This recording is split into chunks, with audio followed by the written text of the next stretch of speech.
Let's mic, देश का मिजाज, नॉर्थ ईस्ट। ये है लेट्स माइक मॉडर्न रेडियो और आप सुन रहे हैं पूर्वोत्तर भारत की खबरें। मणिपुर के कांगपोकपी और सेनापति जिलों में हाल ही में हुई हिंसा के दौरान सशस्त्र समूह द्वारा बंधक बनाए गए विभिन्न समुदायों के 38 लोगों में से 31 को रिहा कर दिया गया है। पुलिस ने शुक्रवार को यह जानकारी दी। खानस्कुल गांव की 12 नगा महिलाओं को आज सुबह माखन गांव से रिहा कर दिया गया। डॉन बास्को के 2 सेल्सियस भाइयों को कुकी समूह द्वारा अलग अलग रिहा किया गया। वहीं सेनापति जिले में बंधक बनाए गए 14 कुकी लोगों, जिनमें 4 पुरुष और 10 महिलाएं शामिल थी, को गुरुवार देर रात सुरक्षा बलों के हवाले किया गया।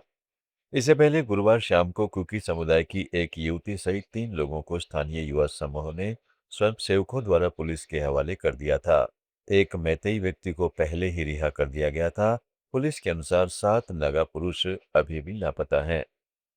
इस बीच केंद्र सरकार ने मणिपुर हिंसा की जांच के लिए गठित आयोग का कार्यकाल 30 नवंबर तक बढ़ा दिया है।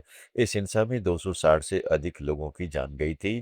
3 सदस्यीय आयोग, जिसकी अध्यक्षता अब सुप्रीम कोर्ट के पूर्व न्यायाधीश बलवीर सिंह चौहान कर रहे हैं, का गठन 4 जून 2023 को किया गया था।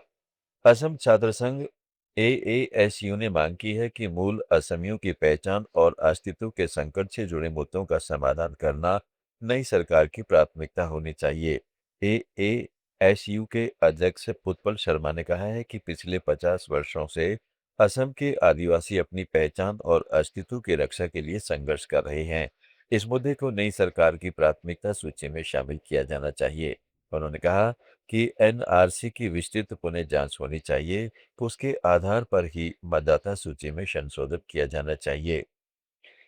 कांग्रेस नेता पवन खेड़ा ने बताया है कि असम पुलिस की क्राइम ब्रांच ने उन्हें असम के मुख्यमंत्री हेमंत बिस्वा शर्मा की पत्नी रिनिकी भुइयां शर्मा द्वारा दायर मामलों के संबंध में आगे की पूछताछ के लिए 25 मई को फिर से तलब किया गया है।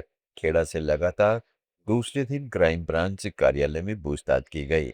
उनसे शर्मा के खिलाफ कई पासपोर्ट रखने और विदेशों में अज्ञात संपत्ति होने के आरोपों के संबंध में पूछताछ की गई। क्राइम ब्रांच कार्यालय से बाहर आने के बाद पत्रकारों से खेड़ा ने कहा, जांच जारी है, सवाल पूछे जा रहे हैं और मैं प्रतिक्रिया के तहत उनका जवाब दे रहा हूं। मुझे 25 मई को फिर से आने के लिए कहा गया है और मैं आऊंगा। नागालैंड में बागवानी क्षेत्र को बढ़ावा देने के लिए बागवानी विभाग ने सिंचाई, फुल इंडिया, कुमाऊं के आईडीमा और गुजरात के साथवारों के साथ मिलकर एक त्रिपक्षीय सहमति पत्र पर हस्ताक्षर किए। इस समझौते का उद्देश्य पीपीपी मॉडल पर राज्य में टिकाऊ और समग्र बागवानी मूल्य श्रृंखला विकसित करना है। अधिकारियों के अनुसार इस सहयोग का उद्देश्य नागालैंड में अनुबंध खेती, उत्पादक आधारित खेती, खेती के बाद प्रबंधन, ऑटोमोबाइल और बागवानी के मूल्यवर्धन को बढ़ावा देने के लिए सरकार और निजी क्षेत्र के हितधारकों के बीच सहयोग का एक संस्थागत ढांचा स्थापित करना है।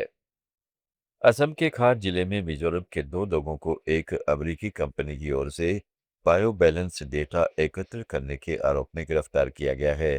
पुलिस के अनुसार इस सप्ताह की शुरुआत में सिलचर के एक विवाह स्थल पर व्यक्तियों की पहचान और बायोमेडिकल पंजीकरण के लिए कैंप प्लेसमेंट की सूचना मिली थी। इसमें स्थानीय युवाओं को शामिल किया गया था। खार के अतिरिक्त पुलिस अधीक्षक रजत पाल ने बताया है कि कैंप आयोजित करने वाले 2 लोग मूल डेटा संग्रहण के लिए वैध दस्तावेज या कोई नामांकन प्रस्तुत करने में विफल रहे। इस पर पुलिस ने उन्हें गिरफ्तार कर लिया। अरुणाचल प्रदेश के पश्चिम सियांग जिले में योरडी राबे सूपसे पौमेल अभयारण्य के अंदर पहली बार कस्तूरी मृग की तस्वीर कैमरे में कैद की गई।